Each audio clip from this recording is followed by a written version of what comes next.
오랫동안 좋은 인상을 남겨야 되는 관계도 있잖아요, 교수님. 긴 여운을 남기는 이렇게 좋은 인상을 만드는 방법에 대해서 여쭙고 싶습니다. 네, 사실 저는 기업체에서 강의를 원할 때 뭐 영업사원이라든지 또 고객 접점에 계신 분들 이런 분들이 요구하다 보니까 첫인상을 많이 요청을 하세요. 뭐 맞선 비즈니스 미팅, 면접 이런 경우는요 첫인상이 다예요. 첫인상을 잘못 비춰지면 인연은 없는 거죠. 그런데 인간관계가 지속적으로 이어질 때는 끝인상이 굉장히 더 중요해요. 결국은 마지막 인상이 그 사람의 진짜 모습이 아닐까. 예전에 이제 방송을 많이 했는데 처음에는 그 MC가 딱딱하고 차가워 보였어요. 그런데 제가 6개월 방송, 생방송 딱 하고 마지막 날에 그래도 6개월 동안 수고하셨는데 작가들하고 같이 식사하시죠? 이러고 점심을 사주시면서 마지막에 수고했다고 포옹까지 해주시는 거예요. 그 아나운서의 마지막 모습이 저는 아직도 잊혀지지 않습니다. 그래서 인향말리라고 하는데 그 인향이라고 하는 것이 이러한 매너, 상대방에 대한 배려 이러한 것들이 아닐까 싶어요. 가장 중요한 팁은 마지막 인사죠. 굉장히 기본적인 거잖아요. 만약에 고객과 헤어질 때 마지막 좋은 인상을 남기고 싶다. 모습이 사라질 때까지 뒷모습을 봐주는 것도 굉장히 중요합니다. 안녕히 가십시오 하고 뒤도 안 돌아보고 휙 돌아서서 가버리면 아까까지 나한테 웃으면서 얘기를 했는데 그 모습이 진짜일까? 지금 모습이 진짜일까? 계약을 했을 때는 더더군다나 고객의 마지막 모습까지 잘 살핀 다음에 돌아서야 돼요.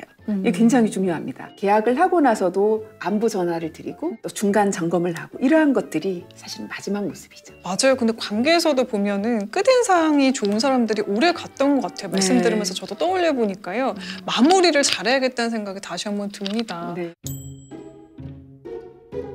네, 저희 채널에서 매력적인 사람의 말과 마음가짐, 내면에 대한 얘기는 사실 많이 다뤘지만요. 이렇게 이미지 메이킹 전문가 교수님을 모셨으니까 그 외면에 대한 질문을 드리려고 합니다. 그러니까 충분히 매력적인데 한 끝이 아쉬워요. 그러니까 스타일링을 조금만 더 잘하면 좋겠다 하시는 분들 저도 좀 만났었는데요. 나의 매력을 극대화하는 스타일링 방법 어떤 게 있을까요? 스타일링 전에 중요한 건 나의 얼굴형, 피부톤, 나의 체형이 어떤가 이걸 바로 아는 게 중요해요. 사실 고백하자면 제 남편이 모델이기 때문에 네. 최신 트렌드까지 다 꿰뚫고 있어서 여러분들께 좋은 정보를 드릴 수가 있어요. 첫 번째는요. 패션에서 정말 중요한 건 나에게 어울리는 컬러입니다. 신체의 다른 부위는 깡그리 무시하면서 우리 뇌는 얼굴만을 특별히 대접해요. 그래서 얼굴 피부 톤을 살려주는 컬러를 입어야 되는 거죠. 패션의 완성은 얼굴이라고 하잖아요. 물론 얼굴이 중요한데 이 얼굴을 돋보이게 해주는 패션 스타일링은 첫 번째 컬러예요. 두 번째는 무늬도 중요해요. 나에게 어울리는 무늬가 어떤 무늬일까? 체크가 어울릴까? 스트라이프가 어울릴까? 도트가 어울릴까? 아니면 플라워? 패턴이라고 하거든요. 이런 패턴을 찾아보시는 것도 중요해요. 그리고 나에게 어울리는 원단이 있어요. 저 같은 경우에는 아무리 여름이어도 약간 도톰한 걸 원하거든요. 네. 얇은 소재는 별로 안 어울려요. 이걸 아는 거죠. 그리고 윤기, 텍스처가 중요해요. 나에게 어떤 게 어울리는지를 평소에 조금 알아두시면 좋아요. 피부가 너무 붉거나 이런 분들이 윤기가 많은 옷을 입게 되잖아요. 그러면 더 붉은기가 올라와요. 교수님 그러면 가죽 자켓 안 어울리는 건 왜 그런 거예요? 제가 그렇거든요.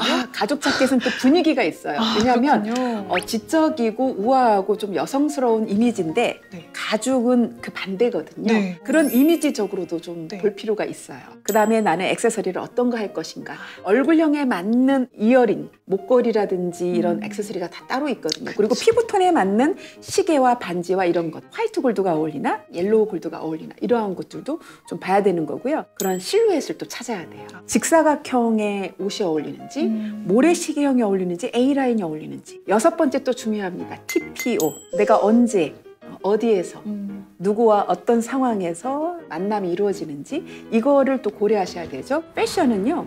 소통 도구예요. 나 이런 사람이고 나는 이런 마음가짐을 갖고 있다. 예를 들면 히릿분들 중에 또 연세가 좀 있으신 분들이 있으실 수 있잖아요. 나는 젊은이들과 소통하고 싶어 그러면 젊은이들처럼 옷을 입어보세요.